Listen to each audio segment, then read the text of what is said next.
큰 스님이 떠나셨다. 부처님보다도 조금 더 오래 계셨던 걸 안타까워하시며 이제 부처님 따라가겠노라 말씀하시던 큰 스님.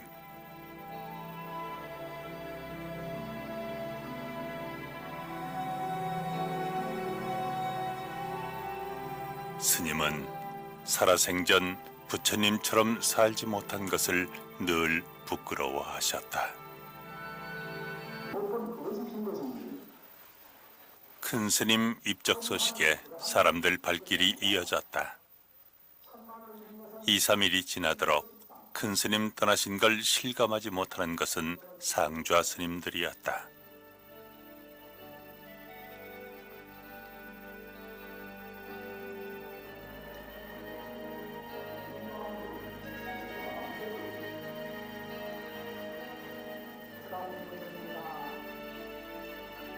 거적대기 돌돌 말아 장작 몇 개로 화장을 한 뒤 유골은 마음대로 뿌려라. 살인은 하나도 남기지 않을 것이니 아예 수습할 생각도 하지 말라. 그것이 큰 스님의 뜻이었다. 그러나 그런 스님의 뜻을 세상에 다 알릴 수는 없었다. 큰 스님 계시던 조선당. 이제 큰 스님은 이곳에 아니 계신다.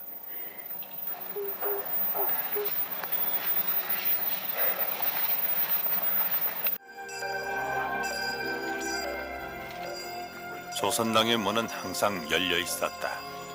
다른 큰 스님들과는 달리 친견도 어렵지 않았다. 내가 무엇이길래 나를 찾아 멀리서 온 사람들을 안 만날 것이냐며 혹여 큰 스님이 힘드실까봐 돌려보내려던 상좌 스님들을 나무라시곤 했었다. 큰 스님은 그런 분이었다.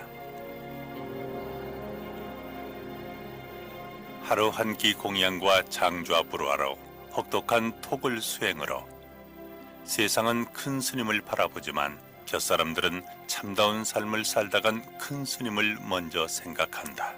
그래서 저는 지금까지 큰 스님 옆에서 시봉하고 모셔오면서도 한 번도 화나신 얼굴을 못 본 것 같아요. 언짢으신 얼굴도 못 보고. 큰 스님의 일과는 사실 일과라고 할 것이 없었습니다. 왜 그러냐면은 치층과 기상이 없으셨기 때문에 거의 앉아서 이제 밤을 지새우시고 그러기 때문에 너무 간 속에 살았어. 그리고 이제 거기서 항상 일종씩만 하시고 그렇게 사셨어요. 그리고 이제 저는 큰심 진로 거식을 때 그 3년 길사 들어갈 때 그 석 달에 한식 하시고 공부하신다고 무건 들어가셨거든요. 그때 석 달 동안에 아무것도 안 드셨어요. 일종 식구와 장좌 불화 그리고 청빈, 통불교 사상을 평생의 신조로 삼아 수행에 임하셨던 청화 큰 스님.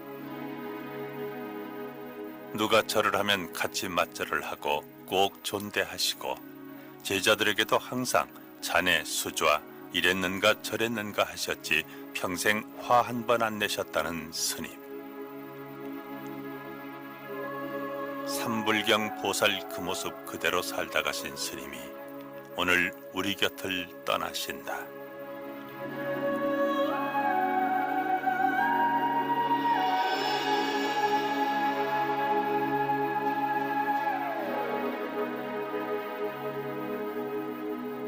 아침에는 주로 선정에 들어 계셨고 낮에는 제가 불자들을 만나셨으며 밤에는 당신의 방청소 빨래까지 손수하셨던 스님.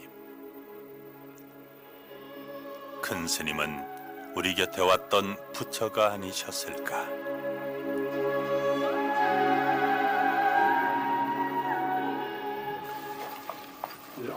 부산 오셨습니까? 아이고.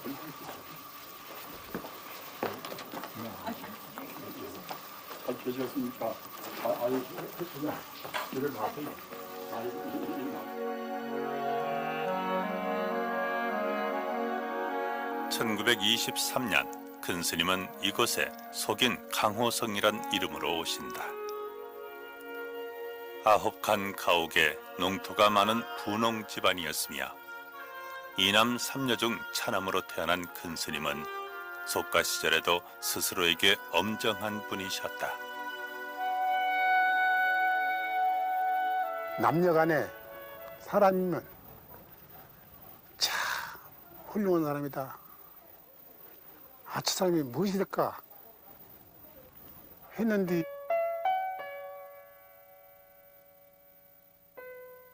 언제나 그 엄하게 보이고 그분의 말 한 자리 한 자리가 우리에게는 굉장히 무섭게 느꼈습니다.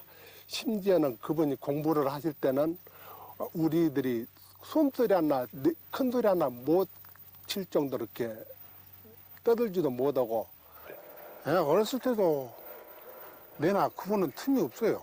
한낱 철기 알아서는 책이야. 한 7, 8살부터 한낱 그 후로 10살 넘어서도 한 10여 살 넘어서도 그 책만.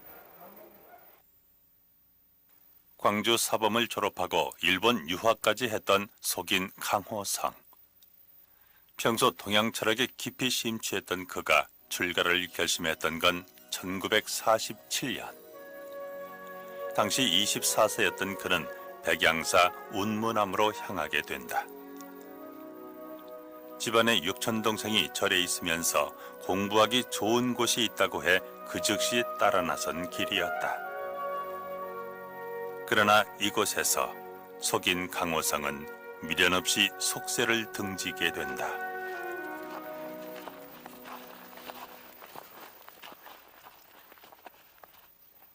늦가기로 출발했다.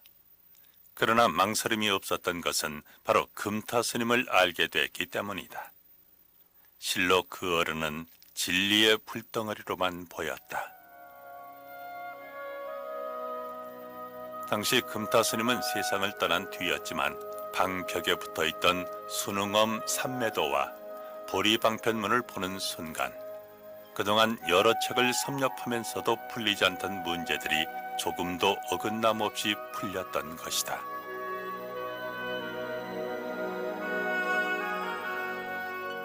송만암 대종사의 상좌이신 벽산당 금타 화상은 평생 일종식과 장주와 불화 그리고 통불교 사상을 갖고 있던 인물.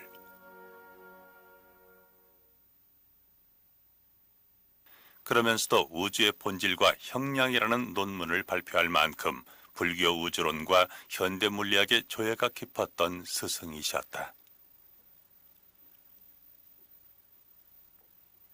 청화 스님은 은사이신 금타 대화상의 사상과 수행 가풍을 그대로 잇게 된다.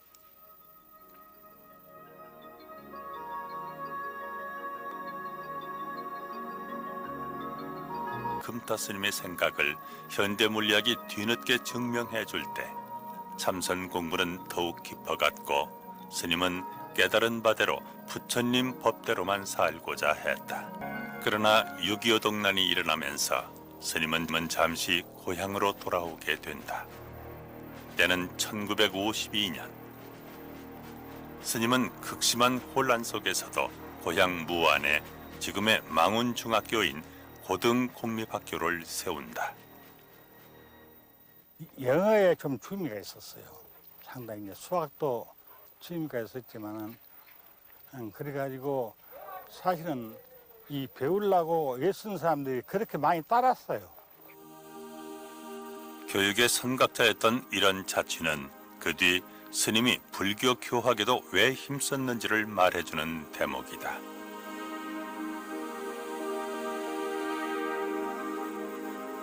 이듬해 큰 스님은 고향 무안에 물려받은 전 재산으로 해운사를 창건하신다.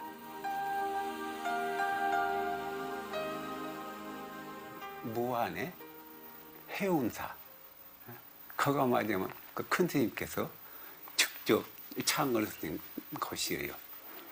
그래서 당신 혼자 했다고 가져간 것이요. 그래도 그걸 따라가가지고 총무냐 수임 되려고 내가 생각했던 한 것은 아니었고 내 공부하려고 내가 또 한 며칠 동안 있어 본 게 스님 하신 것이 너무나 진실하고 당시 두 분은 초가로 지었던 임법당에서 면벽을 한 채 서로 등을 맞대고 참선 수행을 했었다. 한 번 앉으면 요지부동이었던 3시간, 4시간. 이미 80이 된 도륜 스님이었지만 큰 스님을 따라가느라 애를 먹었다고 한다.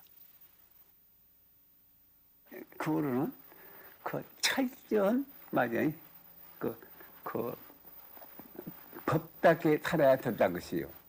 그래야 우리가 우리의 모든 그 흩어진 모습들을 또 마음을 그 살라는 마음을 그도 조복할 수가 있는 것이다.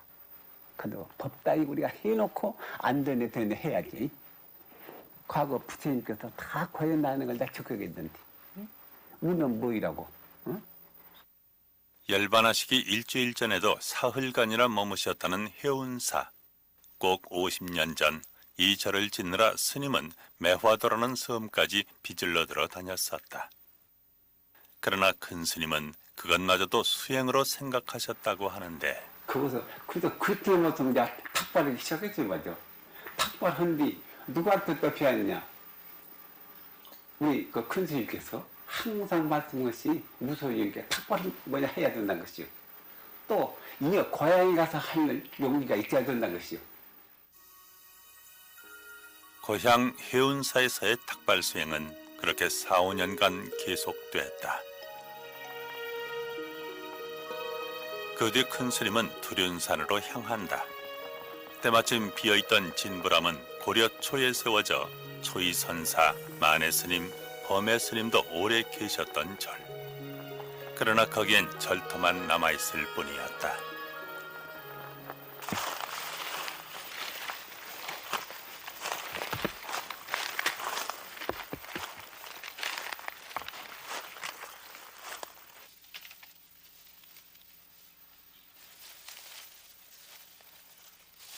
한 번 참선에 들면 일주일씩을 밀어붙였다는 스님의 그때 나이는 30. 이미 큰 스님이라 불렸지만 이때에도 탁발 수행은 계속됐다고 한다. 탁발을 해야 자기 하심이 되고 또 염불을 하면서 항상 부처님 생각을 하게 되니 자연히 상행정진이 된다는 것이었다.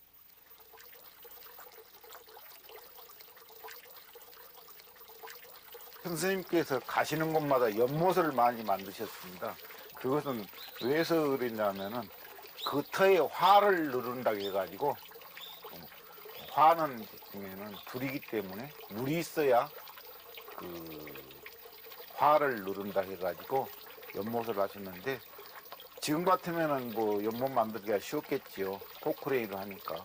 그때 당시에는 엄청나게 이게 무거웠습니다. 무거운 것들인데도 힘들이 아주 장사시여가지고 그렇게 손수 울력을 하고 탁발을 하고 손수 등짐을 전하르며 지은 절이 이 진부람이었다. 그러나 어느 정도 진부람 터가 잡혀가자 큰 스님은 또다시 떠날 채비를 하신다.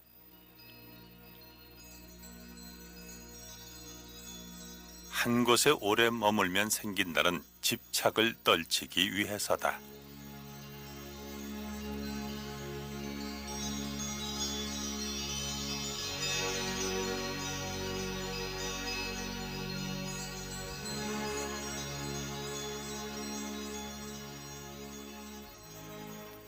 출가하신 지 꼭 12년째 되던 1959년 큰 스님은 운수 납자가 돼 백장암에 있는 저 지리산으로 오른다. 저 같은 사람도 토굴 생활을 무던히 했습니다. 한 분은 저 이제 백장암 저 위에 저기 한 1000m 이상 되는 그 고치에다가 조그마한 이제 토굴을 재가지고 이제 한 철을 지냈단 말입니다. 겨우 마련한 사방 7자의 작은 토굴. 그러나 곧 삼동이 닥쳐왔는데도 나무 준비가 없었다. 스님은 참선에 들어갔다. 방도 얼지 않을 정도로만 하루 3개비의 장작을 떼야 했다.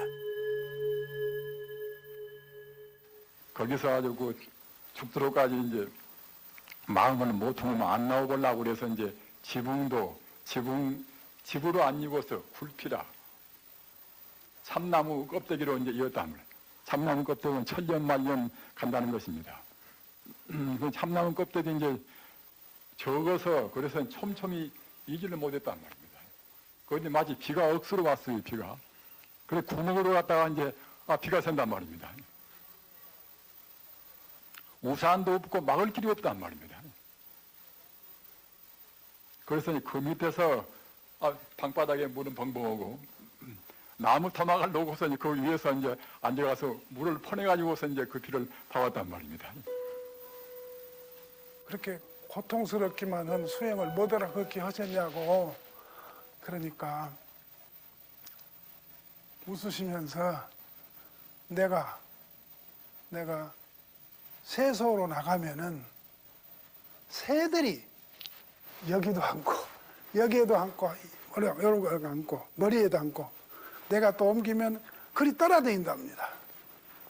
그래서 이렇게 지적이고 나를 따르는데 그런 가운데도 무아라 하는 내가 없다는 소식이 잘 실감이 안 간단 말입니다. 그런 가운데도 미운 사람 밉고 고운 사람은 곱단 말입니다. 나한테 좋게 한 사람은 분명히 보고도 싶고 나한테 짓궂게 군 사람들은 또 밉단 말입니다. 이것저것 다 버리고 이 목숨 다 바치겠다는 그런 각오로 들어갔지만은 그런 속에도 나라는 관념을 떨치기가 쉽지가 않단 말입니다. 그런데 그때까지만 하더라도 모두가 되었다는 금강경도 수백 번 다 있기도 했지만은 바야신경에서 중대에서 이제 12년 되었으니까 뭐 몇천 번 읽을 것이요. 그래도 제법 공토리도 그렇게 와 닿지가 않단 말입니다.